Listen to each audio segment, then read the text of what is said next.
네, 시작할게요.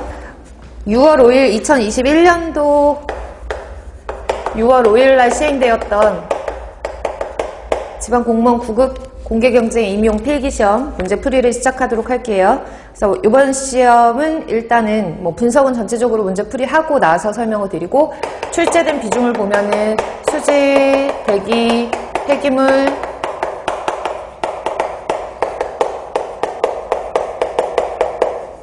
소음, 진동 총 4과목에서 출제가 됐고, 그 외에 기타 위해성 평가라든지 여러 가지 기타 평가들은 기타 과목들은 시험 문제가 출제가 이번에는 되지는 않았거든요. 그래서 이렇게 총 4과목에 해당하는 것들만 이제 분석을 할 텐데요. 수지 같은 경우에는 평소보다는 조금 많게 10문항 정도가 출제가 되었고요. 대기 같은 경우에는 평소보다는 조금 적게 4문항 정도, 폐기물 4문항, 소음, 진동 2문항 해서 총 20문항이 출제가 되었어요.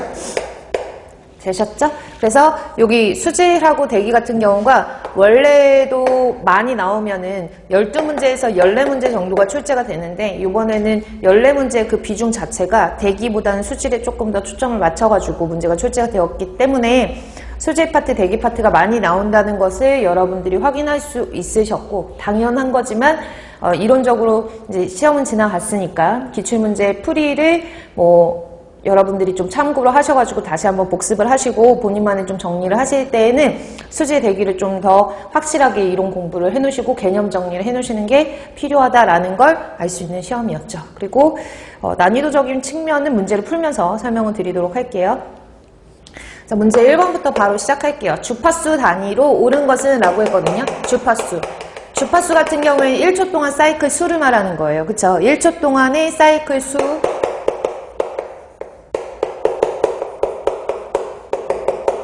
몇 사이클 진동하였냐? 1초 동안에. 그래서 1초 동안에 몇 사이클 진동하냐? 진동수라고도 표현을 하고, 진동하는 횟수가 많으면 많을수록 높은 소리가 나죠. 그쵸? 그래서 고음이 나고 진동수가 작으면 작을수록 낮은 소리가 난다라고 하는 거 주파수의 개념 할 때 다시 설명을 드렸으니까, 주파수의 단위는 간단하게 사이클 퍼 세크라는 걸 확인하실 수 있는 되게 간단한 문제였어요. 그래서 주파수에 대한 단위, 사이클 퍼 세크로 표현을 하던가 회당, 회 퍼 세크 이렇게 표현을 하기도 하죠. 그리고 이 단위를 뭐라고 줄여서 얘기하죠? 헤르츠라는 단위로 표현을 하죠. 그래서 주파수 단위를 기억을 하고 계셔야 되고요. 문제 2번으로 넘어갈까요? 어떤 수용액의 pH가 1.0일 때 수소이온 농도는 이라고 했어요. 수소이온 농도는 pH를 말하는 거고, 수소이온의 역수의 상용대수 값을 말하는 거죠. 수소이온의 역수의 상용대수 값.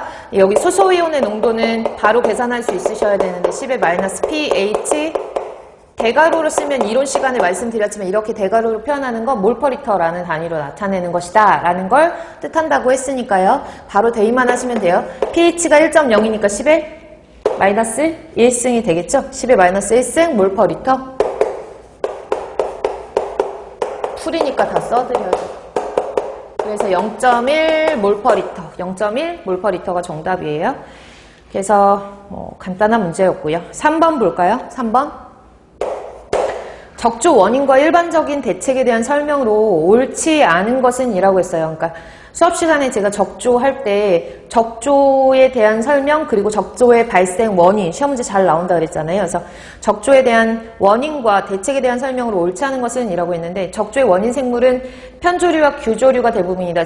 저희 책에는 편모조류라고 나와 있는데 같은 종류예요. 그래서 편조류, 규조류가 대부분이고, 이거는 맞는 설명이죠. 교재도 나왔다시피. 두 번째로 보시면 해상 가두리 양식장에서 사용할 수 있는 적조 대책은 적조 대책인데 액화산소의 공급이라고 있대요. 그러니까 미리 적조가 발생하기 이전에 적조 발생은 좀 억제하기 위해서 산소를 미리 충분하게 공급을 하면 적조를 발생을 조금 더 완화시킬 수가 있다라고 해서 액화산소를 공급함으로써 이제 조류 같은 것들이 증식을 억제시키는 거죠. 그래서 액화산소 공급 방법이 있고요.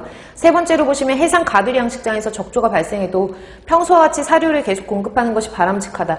말이 안 되잖아요. 그리고 적조가 발생하는 그런 발생 원인 중에 하나가 수온이 높았을 때거든요. 그러면 수온이 높으면 이런 미생물의 어떤 증식 조건이 온도가 높으면 높을수록 생물학적인 반응 속도가 2배 이상 증가하기 때문에 온도가 높을수록 미생물의 증식 속도가 빨라져요. 물론 한계치는 있겠지만, 그래서 적조가 발생하여도 고수온 시에는 적조가 되게 발생할 수 있는 발생할 수 있는 여건이 조금 더 높아지는데 적조가 발생하더라도 사료를 똑같이 공급하면 제수와 인 같은 영양염료의 공급 때문에 적조 발생이 훨씬 더 많아지는 거죠. 그쵸? 그래서 사료를 많이 주면 안 돼요. 이건 대책 방법이 당연한 거죠. 그래서 적조가 발생할 것 같다, 했다, 아니면 수온이 조금 더 높아진다 라고 하면 사료 공급을 중단해야 돼요. 고수온 시 보통은 수온이 높았을 때 미리 사료 공급을 중단을 시키는 게 맞겠죠? 풀이를 보면. 그래서 양질의 그 고수온, 이런 가두 양식장에서 그래서 어떻게 하냐면 수온이 높아지기 이전에 요즘에 일기예보 같은 것들이 있잖아요. 그래서 며칠부터 온도가 높아질 예정이고 고기압 영향권에 들어가가지고 수온이 높아질 예정이다라고 하는 게 이제 알려지면 고수온기에 오기 전에 그 계절적인 여름철이 오기 전에 양질의 사료를 계속 줘요. 공급을 해요. 그래서 조류한테 영양분을 충분히 공급하는 거죠. 그래서 수온이 높아져가지고 적조를 예방하기 위해서 사료 공급을 중단하더라도 얘네들이 잘 버틸 수 있게끔. 그래서 고수원 시에는 사료 공급을 중단해야 된다라는 게 맞죠. 그래서 정답은 3번이고요. 4번 보시면은 적조 생물을 격리하는 방안으로 해상 가두리 주위에 적조 차단막을 설치하는 거 맞죠? 그래서 차단막을 설치하는 방법들이 있다. 이건 기본적으로 저희가 적조할 때 말씀을 드렸던 거기 때문에 고민할 여지가 없으셔야 되는데 이론서에 있었으니까 그 부분들을 다시 참고하셔가지고 보시면 될 것 같고요. 4번 볼까요? 4번. 우리 실내공기질 문제 나왔을 때 실내공기질 권고기준, 유지기준 제가 항상 말씀드렸잖아요. 다른 거는 수치까지는 외우지 않더라도 뭘 외워두라? 항목을 외워두자라고 말씀을 드렸거든요. 기억하시죠? 그래서 4번에 보시면 실내공기질 관리법 시행규칙상 다중이용시설에 적용되는 실내공기질 유지기준 항목이 아닌 것은 이라고 했어요. 실내공기질은 유지기준이 있고요. 실내공기질 무슨 기준이 있다 그랬지? 권고기준이 있거든요. 맞죠? 유지기준하고 권고기준. 유지기준 항목에 뭐가 들어가냐면 PM, 10, PM, 2.5, 일산화탄소, 이산화탄소 들어가고 포름알데하이드 들어가고 HCHO예요. 폼알데하이드, 총부유세균. 이렇게 PM10, 2.5, CO, CO2, 폼알데하이드, 총부유세균. 그래서 외우려고 하면 항목들이 지금 이 문제처럼 실내공기질 유지기준 항목에 들어가지 않는 것은 하고 권고기준 항목을 하나씩 껴놓던가 이런 식으로 문제가 나오기 때문에 이제 둘 중 하나만 정확하게 외워두시면은 조금 더 문제를 푸시는데 수월한데 암기하시는 방법들은 여러분들이 외우시면서 조금 만드시는 게 훨씬 더 좋겠지만 저 같은 경우에는 여기는 1산화탄소, 2산화탄소잖아요. 그래서 외울 때 1, 2, 2.5, 10 점점 커지는 걸로 1, 2, 2.5, 10 그 다음에 이렇게 외웠거든요. 1, 2, 2.5, 10 폼 보세. 이렇게 제가 인강을 찍는 거라서 이거를 좀 창피해가지고 빨리 지우고 싶은데 1은 1산화탄소, 2는 이산화탄소, PM 2.5, 2.5 들어가는 거 PM 2.5니까 PM 10 폼알데하이드 보세잖아. 폼보세. 그래서 총 부유세균 이렇게 기억하시면 될 것 같아요. 됐지? 빨리 지울게. 그래서 이렇게 항목을 암기를 하시는 방법을 가지고 암기를 해놓으시면 그래도 좀 다른 것보단 덜 헷갈릴 수 있지 않을까. 그래서 외워두시고요. 권고기준 같은 경우에는 권고기준은 항목에 나와 있는 이산화질소, 라돈, 권고기준의 성명 같은 것들이 이제 법이 바뀌면서 없어졌거든요. 그래서 NO2, 라돈, 그 다음에 총휘발성 부유, 총휘발성 유기화합물이 아니라 휘발성 그냥 유기화합물이라고 해요. 휘발성 유기 화합물에 해당하는 것도 권고기준이고 그 다음에 곰팡이. 권고기준 항목은 총 4가지 항목이고요. 유지기준 항목은 총 6가지 항목이에요. 그래서 유지기준과 권고기준을 비교를 해놓으시는데 지금 문제상에서 나왔을 때에는 총부유세균, 미세먼지, PM10, 이산화질소, 이산화탄소 나왔으니까 아까 암기하신 방법으로 암기를 하신다면 찾으실 수 있으셔야죠. 유지기준에 해당하지 않는 것은 이산화질소. 이산화질소는 권고기준에 해당한다라고 봐두시면 돼요. 5번 볼까요? 5번. 5번 수중의 유기물 함량을 측정하는 COD 분석에 사용하는 약품에 해당하지 않는 것은 이라고 했는데 제가 이론 시간에 뭐라고 써드렸냐 하면 COD를 측정하는 방법은 크게 두 가지가 있다라고 설명드렸거든요. 기억하세요? 자, COD는 과망간산칼륨을 이용하는 KMNO4를 이용하는 방법이 있고 그 다음에 K2CR2O7은 다이크롬산칼륨을 이용하는 방법이 있다 그랬어요. 그리고 COD 실험할 때 과망간산칼륨에 의한 법은 산성 과망간산칼륨법, 알칼리성 과망간산칼륨법 이렇게 설명드리고 그래서 요 방법대로 보시면 산성 과망간산칼륨법에 액성을 뭘로 한다 그랬죠? 산성으로 한다 그랬고 액성을 알칼리성으로 하는 거거든요. 그래서 이론 시간에는 제가 산성 과망간산칼륨법이 일반적으로 많이 사용하는 방법이고 알칼리성 과망간산칼륨법은 염소 이온이 2000ppm 이상에서 사용하는 방법이라고 그랬어요. 주로 이제 해수에 있는 유기물의 양을 간접적으로 측정할 때 사용하는 게 알칼리성 과망간산칼륨법이거든요. 그러니까 제가 지금 강조를 하고자 하는 것은 뭐냐면 COD 실험할 때 산화제로 쓰는 것이 KMNO4랑 K2CR2O7에 해당하는 항목들은 다 알고 계세요. 근데 액성을 만들 때 얘는 뭘로 만들어야 된다고요? 산성. 그래서 저희 교재에도 나와 있지만 COD 측정을 할 때 뭐 시료를 황산산성으로 하여 이런 말이 첫 번째 줄에 나오거든요. 그 시료를 산성으로 만들기 위해서는 액성을 산성화시키기 위해서는 여기에 황산이라는 게 들어가야 돼요. 그래서 황산이 들어가는 거예요. 3번에 보시면 H2SO4 찾으셨나요? 그 다음에 마지막에 있는 C6H5OH 뭐예요? 페놀이거든요. 페놀은 들어가지 않아요. 실험 항목에는. 그래서 COD와 관련 있는 그런 분석에 사용하는 약품에 해당하지 않는 것은 정답은 4번이에요. C6H5OH 페놀은 COD 분석에 사용하지 않는다라는 걸 공부하지 마시고요. 들어가는 것들만 기억하시면 되는데 이 산성만 알면 충분히 푸실 수 있는 문제였고 이론 시간에도 제가 한번 말씀을 드렸었고 아마 교재에는 제가 COD 실험할 때 들어가는 분석 시약만 어떤 시약을 사용하는지가 다 정리가 되어 있거든요. 표로 정리가 되어 있으니까 그 부분들 좀 헷갈려하셨던 분들은 그 부분들을 다시 한번 찾아가지고 보시면 될 것 같아요. 6번 볼까요? 조류 성장에 관한 설명으로 옳지 않은 것은 조류 성장은 수온의 영향을 받지 않나요? 아니죠. 수온이 높을수록 일사량이 많을수록 조류 성장이 어때요? 더 급증한다 그랬죠? 그래서 옳지 않은 것은 1번이고요. 조류 성장은 수중에 DO 영향을 미치죠. 조류가 성장하면 광합성 작용이 활발하기 때문에 DO가 처음에는 DO 공급이 증가하겠지만 시간이 지나면 조류도 사멸하게 되고 그 조류가 유기물 덩어리이기 때문에 그 유기물을 분해하면서 DO가 어때요? 점점점 낮아진다라고 하는 거를 설명을 다 드렸으니까. 그 다음에 조류 성장의 주요 제한 원소에는 제한 인자들이죠. 누구랑 누구예요? 질소와 인이 제한 인자에 해당하는 거고 태양광이 조류 성장이 있어 제한 인자에다. 맞죠? 태양광이 있으면 광합성을 할 수 있지만 태양광이 없으면 조류 성장을 막을 수 있기 때문에 조류가 급증했을 때 조류를 차단할 수 있는 더 이상 이제 증가하지 말라고 차단할 수 있는 차단막 같은 것들을 설치를 하고 차광막, 이제 빛을 차단하는 그런 막을 설치함으로써 조류 성장을 막을 수가 있고 억제할 수가 있잖아요. 그거 기본적인 내용만 아셔도 푸실 수 있는 문제예요. 그래서 6번의 정답은 1번이고요. 7번 볼까요? 7번은 폐기물의 고형화 처리에 대한 설명으로 옳지 않은 것은 이라고 있어요.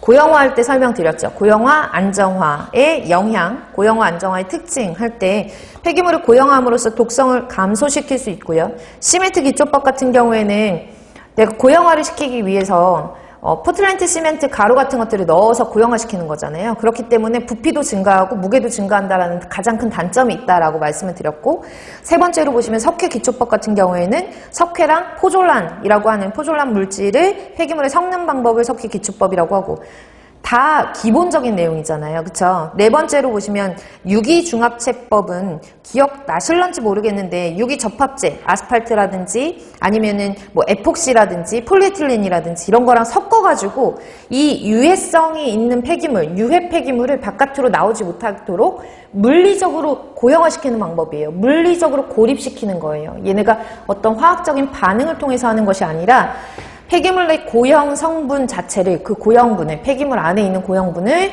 유기접합체를 이용을 해가지고 뭐 에폭시 아까 말씀드렸다시피 아스팔트라든지 이런 것들과 혼합해서 유해 물질들을 물리적으로 고립할 수 있는 방법이기 때문에 화학적 고형화 처리 방법에 해당하지 않죠. 화학적이라는 말이 틀렸어요. 그래서 7번에는 4번이 정답이고요.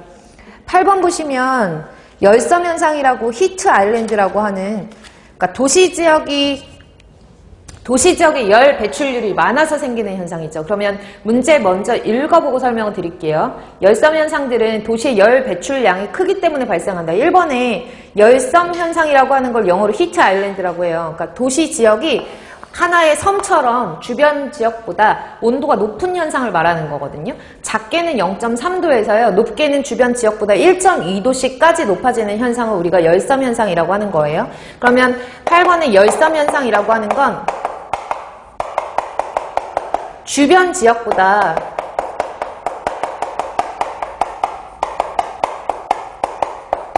(0.3에서 1.2도) 정도 더 이상 올라가는 경우도 있어요. 요즘에는 워낙에 이제 도시에서 열 배출량이 많기 때문에 0.3에서 1.2도 이상 높은 이 정도 이상은 빼자. 높은 현상을 우리가 열섬 현상이라고 하는 거예요. 히트 아일랜드라고 하는 열섬 현상. 왜 발생을 할까요? 인위적으로 배출되는 양이 많아서 그래요. 인공적으로 배출되는 열이 많아서 인공적으로 배출되는 열의 양이 많아요. 인공적으로 배출되는. 뭐, 요 근래에 이제 날씨가 어제 오늘 되게 상당히 더워졌잖아요.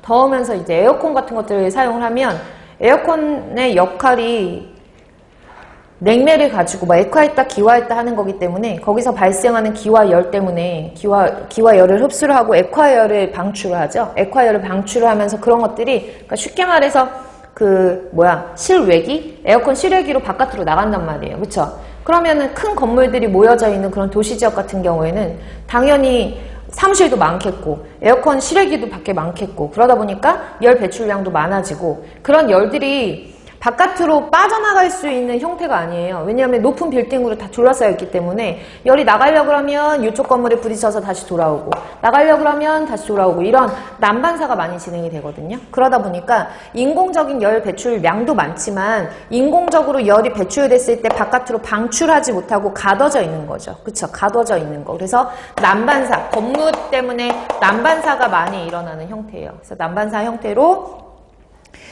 인공적인 배출열도 많지만 난반사 형태로 다시 그 도시 지역에 열이 많이 모여져 있는 현상을 우리가 열섬 현상이라고 얘기를 하는 거죠. 그러면 인공적인 열 배출열이 많다라는 것은 조금 전에 말씀드렸던 뭐 공조시설 같은 것들도 있겠지만 자동차에서 배출되는 자동차 배출열 같은 것들도 있잖아요. 그쵸? 그래서 뭐 자동차에서 나오는 열 같은 것들, 인위적으로 배출되는 열 때문에 일어나는 현상이에요. 열섬 현상. 인구밀도도 높고 그리고 도시에는 일단은 관거 같은 거라 그래야 되나? 물이 지나가는 수로가 땅 위로 흘러가는 수로가 없잖아요. 그렇기 때문에 물이 조금이라도 있으면 이 물로부터 주변에 있는 열을 어느 정도 흡수를 할 수가 있는데 주변 하수관이라든지 아니면 상수관이라든지 뭐 수로가라든지 이런 것들이 거의 다 땅 밑에 묻혀져 있는 암거이기 때문에 온도를 낮추는 효과를 조금 더 악화시키는 거죠. 온도가 낮아지지 않죠. 그래서 거의 대부분의 배관들이 암거로 매설되어 있어요. 암거, 땅 밑에 숨겨져서 이렇게 묻어져 있다라는 거고. 그 다음에 두 번째로는 특징이 도시 안에 호수라든지 아니면 뭐 작은 도시 안에 저수지가 있을 리는 없겠지만 저수지라든지 호수라든지 이런 걸 보기가 쉽지가 않죠. 그쵸? 그래서 지표수라 그래야 되나요?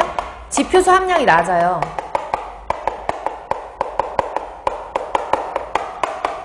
인공적인 배출열이 많은데 얘네를 낮출 수 있는 주변에 뭐 물 같은 것들이 있으면 온도를 낮출 수가 있는데 그 온도를 낮출 수 있는 지표수 함량이 낮기 때문에 일어나는 현상이 열섬 현상이에요.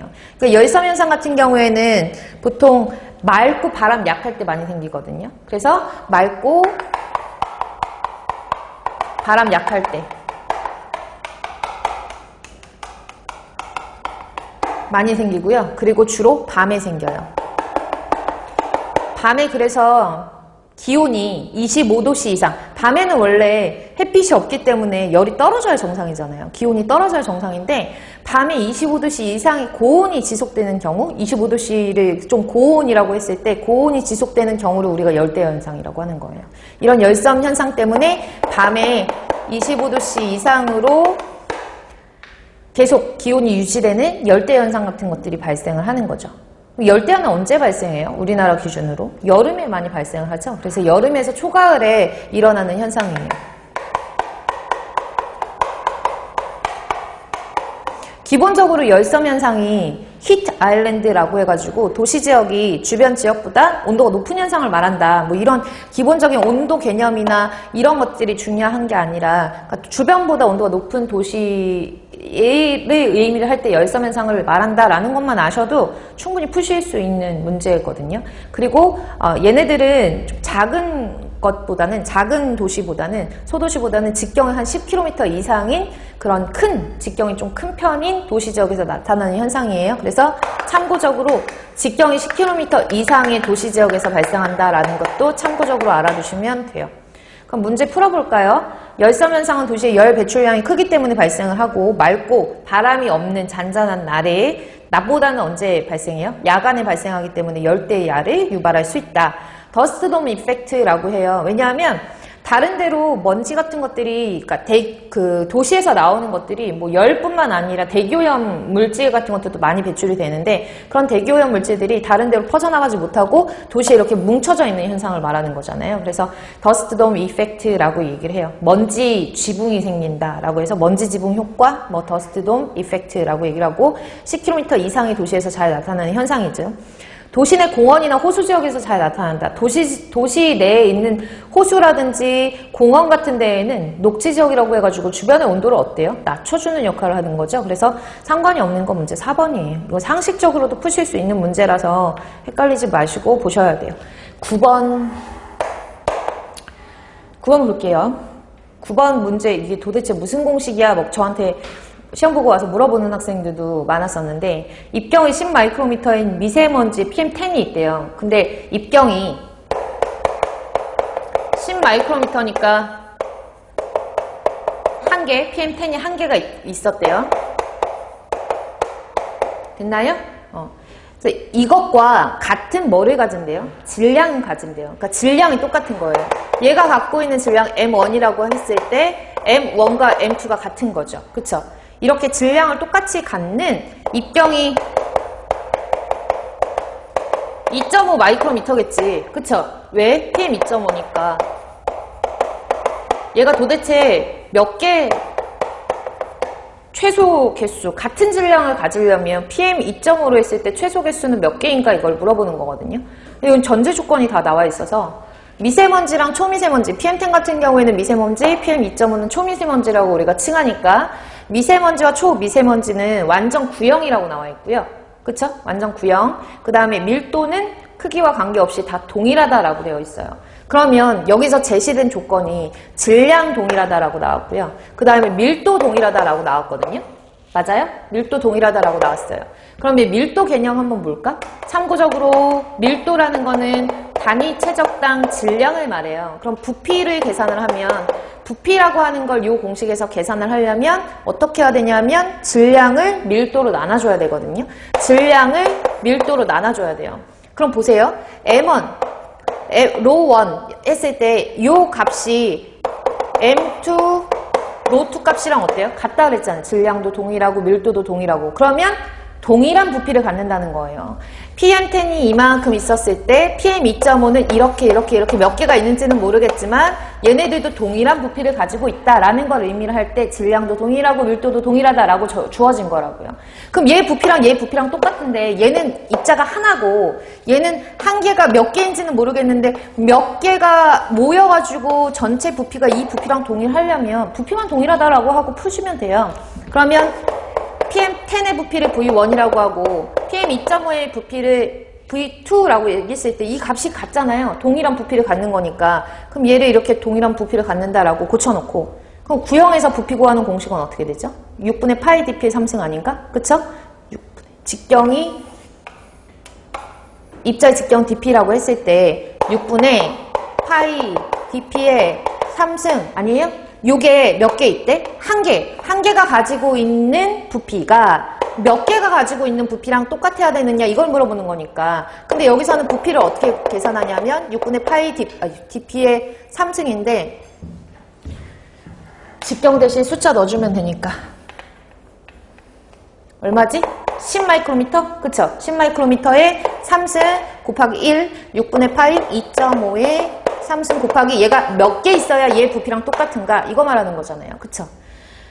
그래서 계산해주면 되지. 6 지워지고 파이 지워지고 그러면 x값만 남겨놓으면 x는 2.5의 3승분의 10의 3승 이렇게 되거든요. 계산을 빨리빨리 하시려면 2.5분의 10에 전체 3승 해주시면 되죠. 그럼 이게 얼마지? 4잖아요. 그쵸? 그럼 4의 3승이 답이에요. 얼마예요? 64? 이렇게 나와야 돼요. 그러니까 2.5의 개수가 PM2.5의 입자의 개수가 64개가 있으면 누구 부피랑 똑같은 거예요? PM10 한 개 있는 부피랑 동일하다라고 하는 것만 아시면 밀도 개념만 아시면 충분히 푸실 수 있는 문제였죠. 그래서 9번에는 정답이 4의 3승 그래서 64 찾으시면 되겠고요.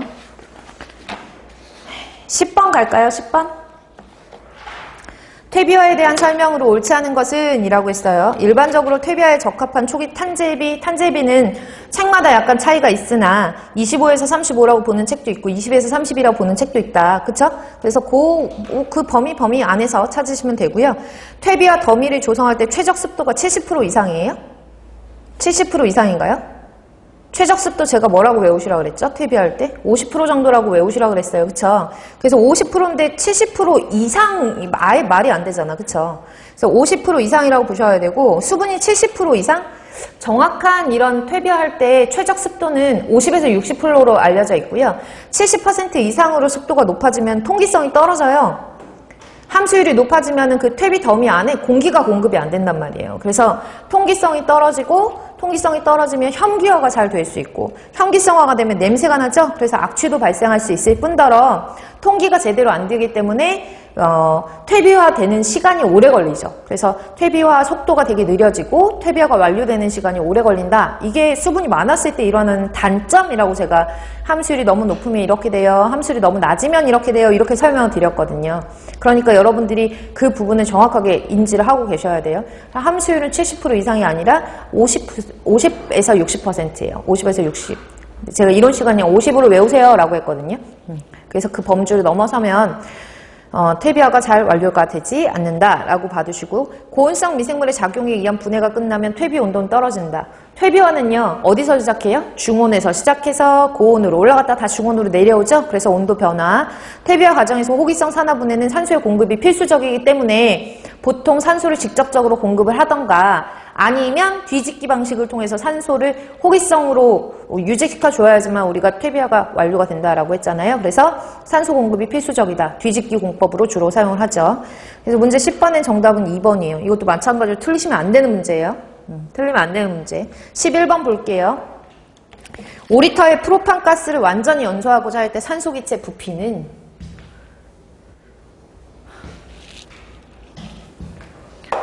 프로판가스라고 해서 화학식도 나왔잖아요. 분자식도 나왔어요. C3H8이라고 했고 얘는 산소가 도대체 완전히 연소하려면 얼만큼 필요하느냐. 단 프로판가스와 산소기체는 이상기체이다 라고 했으니까 이상기체 상태, 그러니까 이상기체에서의 우리가 완전 연소를 시키면 되겠죠. C3H8 완전히 연소시키면 몇 H2, 아니 몇 CO2? 3CO2, 4H2 되셨죠? 반응식 쓰셨어요? 그러면 여기 6개, 여기 4개니까 총 5O2 이렇게 될 거란 말이에요.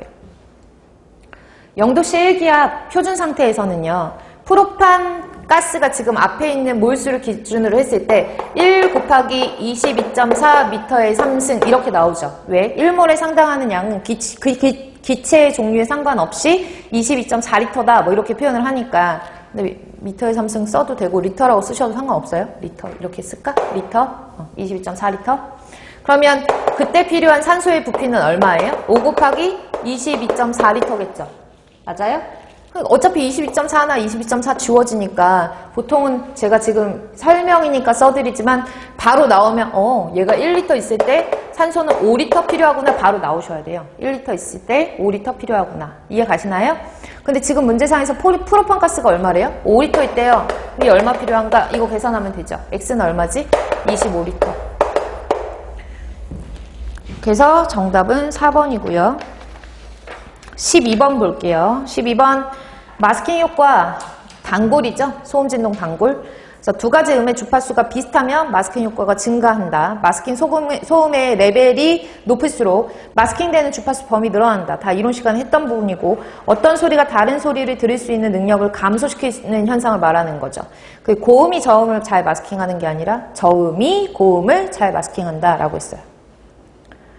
항상 나왔던 문제이고 항상 답으로 나오는 거죠. 고음이 저음을 잘 마스킹한다라고 바꿔서 나오는 부분이 항상 제가 강조했던 부분이기 때문에 틀리시면 안 되고, 그래서 12번의 정답은 4번이에요. 13번 볼까요? 해수에 담수하는 방법으로 옳지 않은 것은, 이것도 해수 담수하는 방법도 이론 시간에 몇 번 강조해서 외워두세요 라고 했던 부분이잖아요. 그쵸? 그래서 해수 담수하는 방법은 크게 두 가지가 있죠. 상이 변화시키는 방법이 있고 상을 불변시키는 방법이 있고,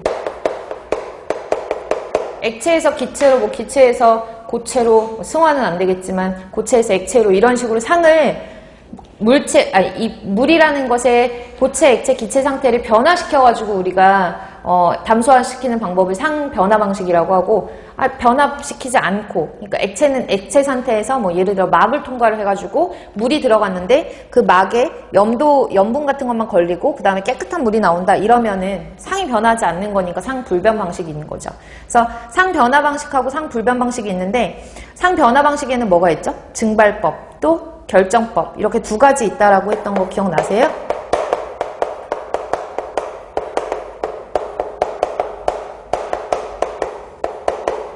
제가 이거 외우실 때 다중증투 이렇게 외우시라고 그랬거든요. 다중증투.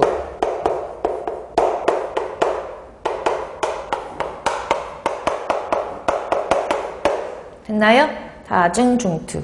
그러면 다는 다단 플래시법, 중은 다중효용법. 써드려야 되나? 다단 플래시법, 다중효용법. 아이고, 대중이래. 다중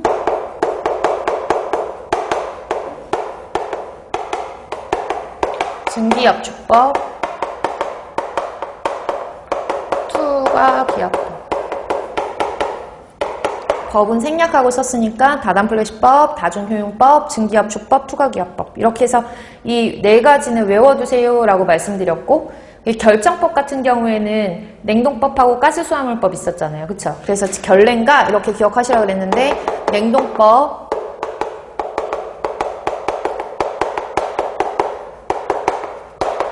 가스수화물법 해가지고 결례인가 이렇게 결정을 만들어서 하는 방법이 있고요.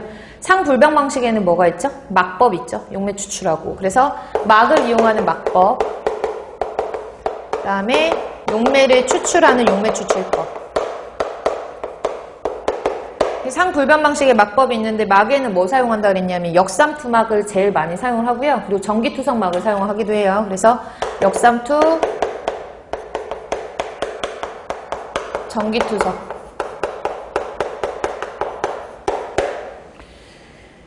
그래서 해수 담수하는 방법으로 옳지 않은 것은 정답은 1번 오존산화법이죠. 됐나요? 그러니까 증발법 같은 경우에는 요걸 말하는 거고, 상변화 방식에 해당하는 거. 전기투석법은 전기투석법 역삼투가 막법이라는 것만 알아두셔도 충분히 푸실 수 있는 문제죠. 마찬가지로.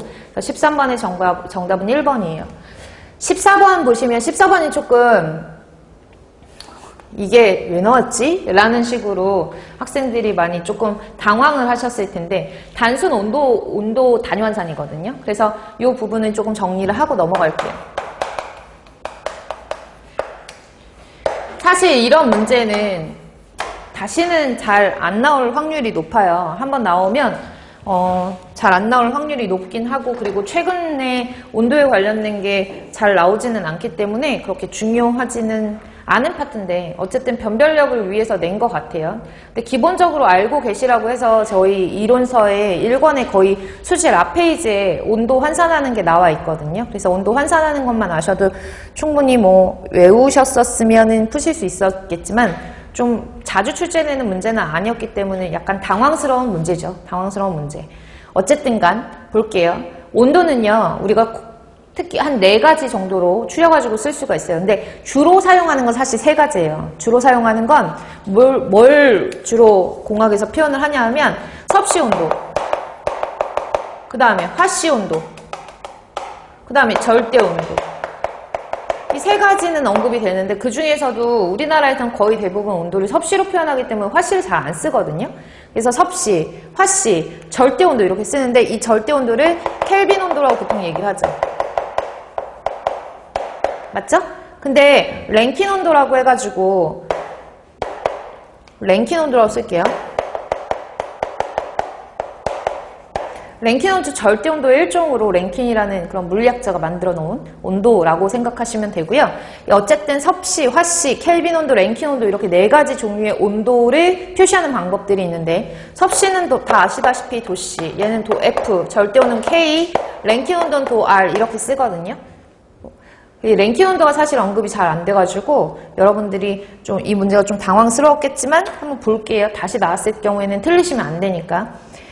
그러니까 절대 온도, 섭씨 온도는 뭐 기본적으로 다 알고 계시니까 섭씨 온도를 기준으로 절대 온도 환산하는 방법 알고 계세요?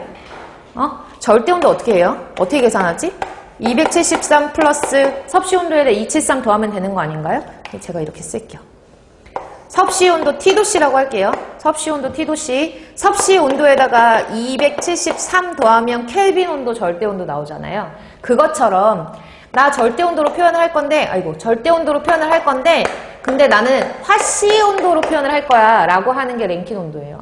그러니까 화씨 온도였을 때 몇 도 더해야지 랭킨 온도가 나와 라고 하는 게 랭킨 온도의 기준이거든요. 그럼 460 더하시면 돼요. 460. 그래서 참고로 460 더하면 랭킨 온도가 된다. 이렇게 화씨 온도에 460 더하면 된다. 여기까지 이해 가시나요?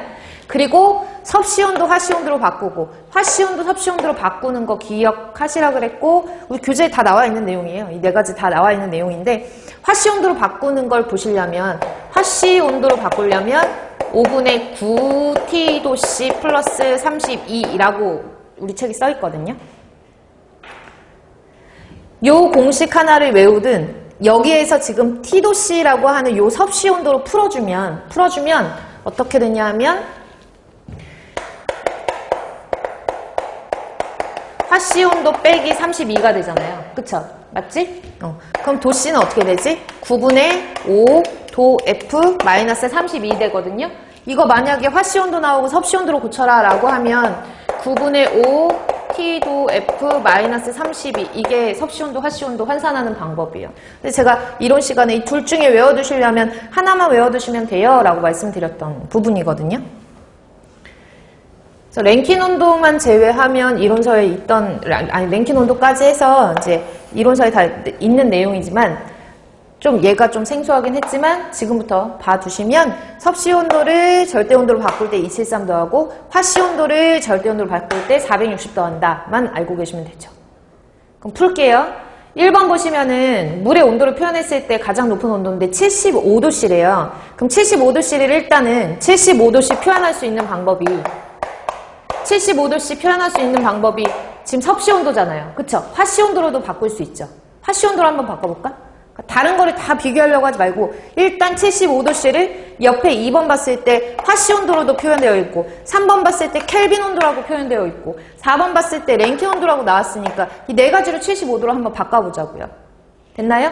그럼 75도씨를 화씨 온도로 바꾸려면 75도 섭씨는 구할 필요가 없으니까 화씨 온도로 고치려면 어떻게 해야 되지? 5분의 9 T도씨니까 75도 더하기 32 이렇게 된다 그랬죠? 맞나요? 그러면 5, 1은 5, 5, 25, 그러면 5, 9, 45, 얘 더해주면 5, 9, 45니까 얼마지? 9, 1은 9, 135? 맞나? 135에 32 더하는 건가? 그럼 얼마예요? 167도 F? 화씨 온도로 167도 F예요. 맞아요? 그리고 보세요. 절대 온도로 고치려면, 켈빈 온도로 고치려면 섭씨 온도 75에다 얼마 더하면 돼요? 273 더하면 되죠? 그럼 75에다 273 더하면 얘는 8이 될 것이고 27에다 7 더하면 348K 절대 온도로 348 켈빈 온도네요. 됐어요? 그리고 랭킨 온도는 어떻게 구한다 그랬지? 랭킨 온도는 화씨 온도에 460 더하면 된다 그랬어요. 근데 화씨 온도 위에서 구했잖아. 그치? 167도에 460 더하는 거니까 얼마니? 46에 아니 7 16에 46 더하면 627 맞나요? 627 랭킨 이렇게 되네요. 맞아요. 자, 이렇게 보고 나서 그럼 보세요. 1번에 있는 75도씨는 화씨 온도로 고쳐도 167도 F예요. 맞아요? 화씨 온도로. 그럼 2번에 있는 135 화씨 온도보다 어때요? 높지. 그러니까 얘가 높네. 1번, 2번 비교했을 때 1번이 높네. 그 다음에 75도씨를 켈빈 온도로 고쳤더니 얼마였지? 348이에요. 348. 근데 3번에 보시면 338.15K라고 나왔으니까 켈빈 온도로 비교해도 1번이 크죠? 맞아? 그 다음에 4번 볼까요? 랭킨 온도 620 나왔대요. 근데 랭킨 온도 비교해도 얘는 627 나왔으니까 얘가 더 큰 거거든요. 맞죠? 그래서 비교를 해서 봤더니 다른 것들도 비교할 수 있지. 근데 문제를 푸실 때 하나만 이렇게 단위 환산해가지고 먼저 비교를 한 다음에 푸시면 되기 때문에 1번만 비교하셔도 답이 나오거든요. 1번이 가장 큰 값이에요. 됐나요? 아니면 이런 방법도 있죠. 135도 F라고 그랬으니까 135도 F 2번에 얘 섭씨 온도로 비교해서 얘 바꿔도 되지. 맞죠? 화씨 온도를 섭씨 온도로 바꿔볼까? 몇 도씨인가? 그럼 화씨 온도 섭씨 온도로 바꿀 때 어떻게 구한다 그랬지? T도씨는 9분의 5 T도 F-32라고 했으니까 9분의 5에서 135에서 32 빼면 되고 35에서 32 빼면 얼마야? 103? 이렇게 해서 계산을 하셔도 되잖아요. 그쵸? 이렇게 해서 계산을 하셔도 섭씨로 바꿔가지고 쟤를 비교해도 쟤가 더 큰 값을 나타낸다는 얘기거든요. 정리되시죠? 나머지도 다 비교하실 수 있으니까 충분히 이 과정들만 아시면 돼요. 그래서 14번의 정답은 1번이에요. 가장 높은 온도는 1번. 15번 볼게요. 마찰 손실 수두라고 해서 수직 파트에서 말씀드렸던 달시 웨이바흐 공식을 이용해서 구할 때 설명으로 옳지 않은 것은 마찰 손실수도 그러면 제가 이거 뭐라고 해드렸냐면 손실수도라고 하는 거는 개수 곱하기 속도수도다라고 했어요. 맞죠? 개수 곱하기 속도수도다. 그래서 이 개수값이 마찰 손실수도가 되면 마찰 손실 개수 곱하기 속도수도가 되는데 마찰 손실은 물의 광거에 물이 들어간 순간부터 나올 때까지 마찰은 계속된다. 그 이유가 관 마찰이니까 관의 마찰이기 때문에 관에 물이 유입된 순간부터 물이 유출되는 순간까지 계속 진행되는 게 마찰이거든요. 마찰 손실 수두거든요. 그래서 마찰 손실 같은 경우에는 마찰 손실 개수를 우리가 고려를 할 때 직경과 관의 길이에 따라서 달라지기 때문에 이 개수가 뭐가 되냐면 마찰 손실 개수가 F 곱하기 D분의 L 곱하기 속도수도가 2G분의 V의 제곱 이렇게 설명을 드렸어요. 대부분의 손실수도 다른 손실수도는 그냥 개수 F 곱하기 2G분의 V의 제곱으로 계산을 하는데 마찰은 관의 직경과 관의 길이 물이 유입된 순간부터 끝날 때까지이기 때문에 D분의 L 곱하기 2G분의 V의 제곱이다 라고 말씀을 드렸거든요. 이론 시간에 배웠던 거 다시 한번 기억해 보시면 그럼 1번부터 볼까요? 마찰 손실 수두는 마찰 손실 개수에 비례한다. 맞죠? 맞나요? 두 번째 마찰 손실 수두는 관의 길이에 비례한다. 이 관의 길이에요. L. 그 다음에 마찰 손실 수두는 관의 직경, 관경에 비례하나요? 반비례하죠? 그래서 직경이 지금 밑에 있으니까 반비례한다. 그 다음에 마지막으로 4번은 마찰 손실 수두는 유속의 제곱에 비례한다. 맞죠? 속도 수두에 비례하니까. 그래서 정답은 3번.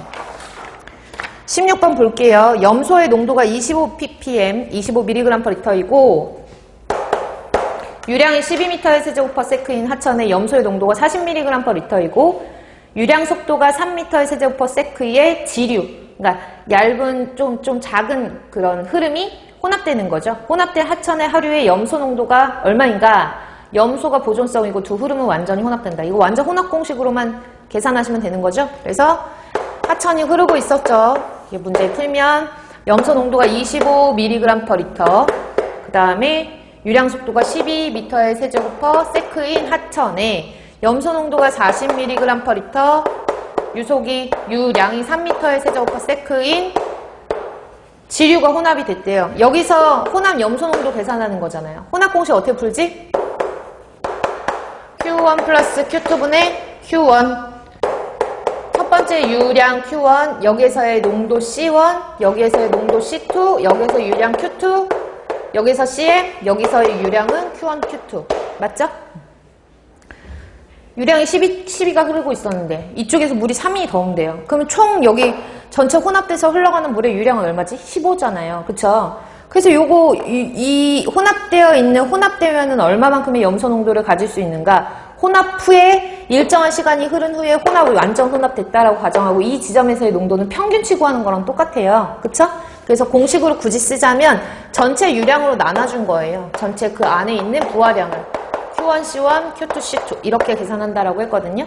공식은 기본적으로 알고 계실 테니까 Q1, C1 한번 해볼까? Q1 12 곱하기 25 Q2, C2 Q2 먼저 쓸게요. 3 곱하기 40 밑에는 12 더하기 3이니까 15. 저희 설명을 위해서 지금 다 이렇게 풀어 쓰는 거니까. 됐나요? 이 계산 같은 거 하실 때 뭐 여러분들이 계산 방법을 훨씬 더 저보다 좀 더 빠르게 푸실 수 있겠지만 저는 아까 전에 이렇게 눈으로 딱 봐서 12잖아요. 12면은 4 곱하기 3으로 바꿨을 수 있지 않나? 이렇게? 응? 맞지? 그래서 여기 공통된 숫자가 여기 3이랑 여기 3 있으니까 3 하면은 3을 앞으로 빼가지고 계산하면 4 곱하기 나 잘못했나?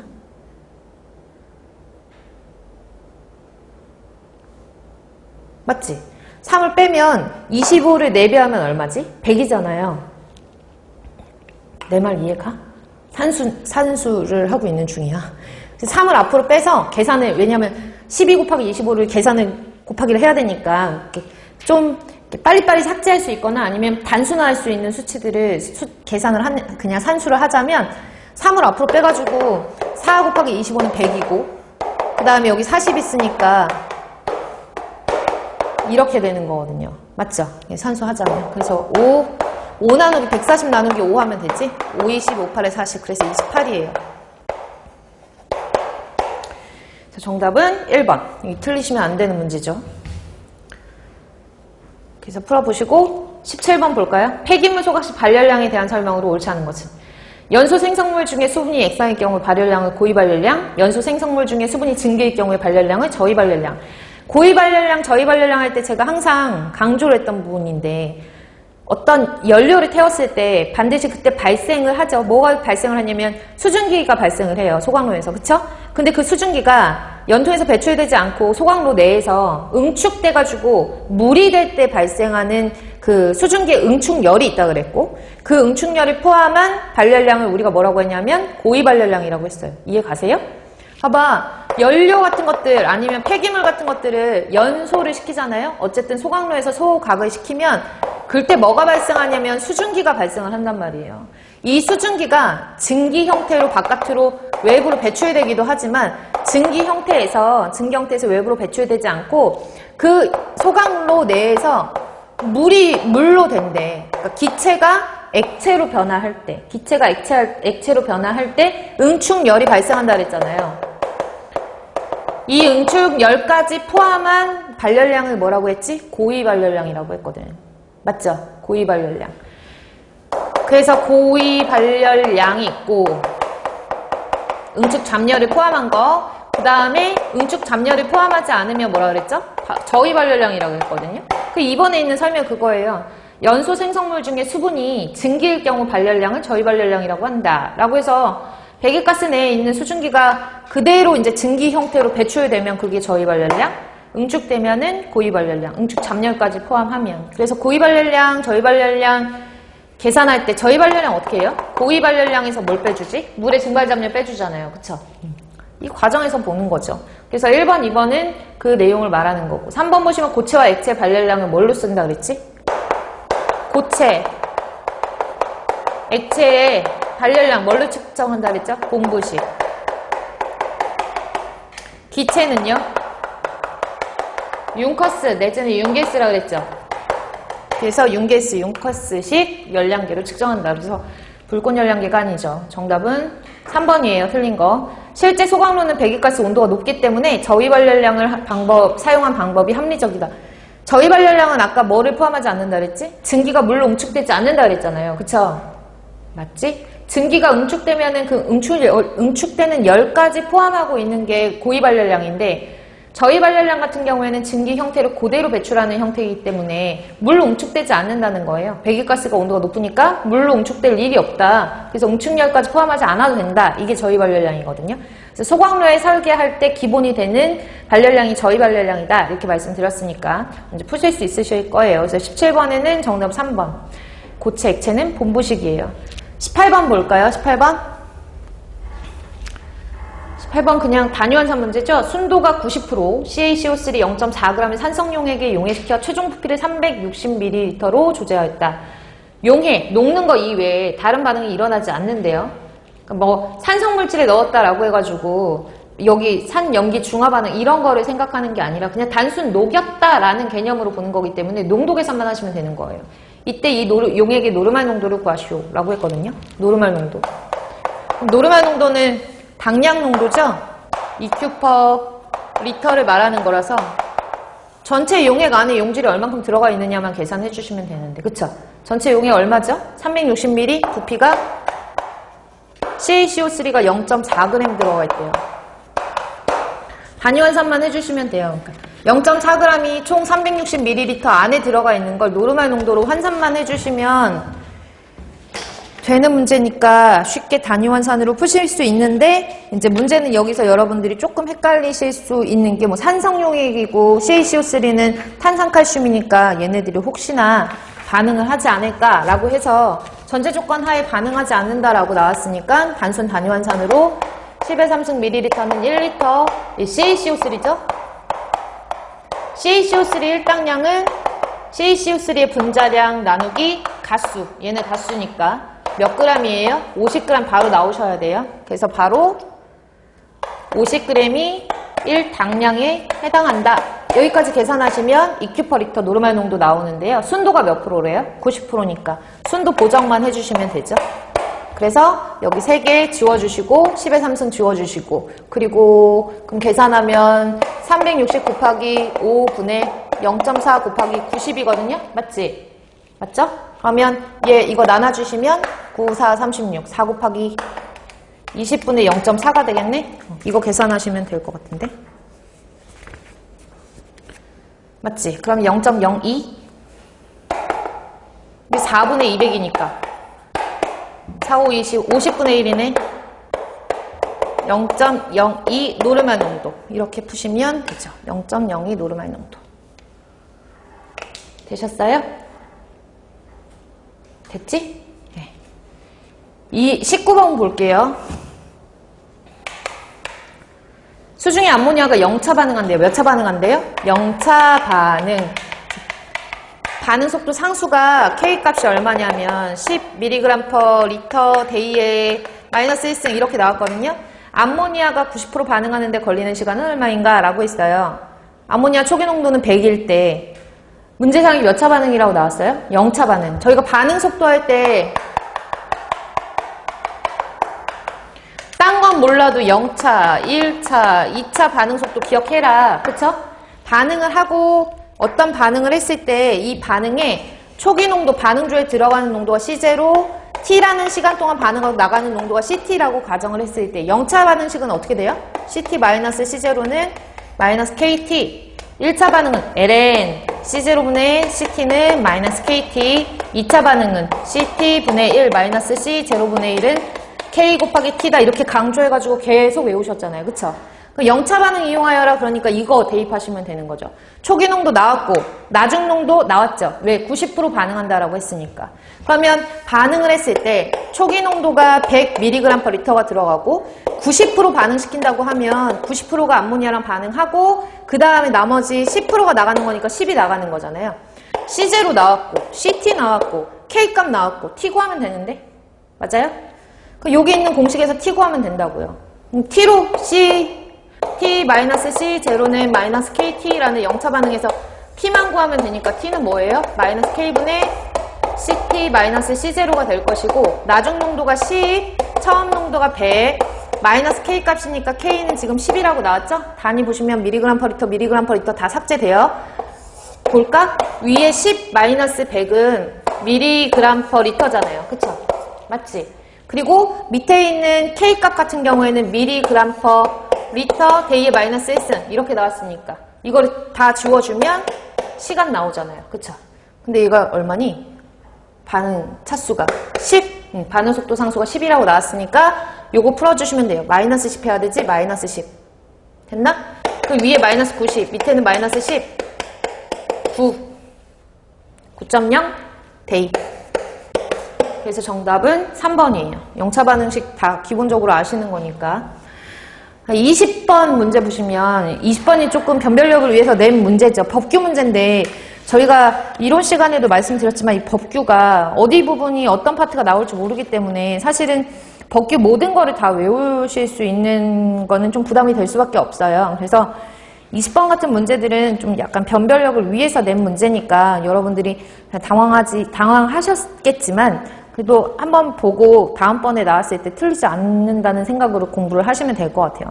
문제를 보면 자원의 절약과 재활용 촉진에 관한 법률 시행령상 재활용 지정사업자에 해당하지 않는 업종은 이라고 했거든요.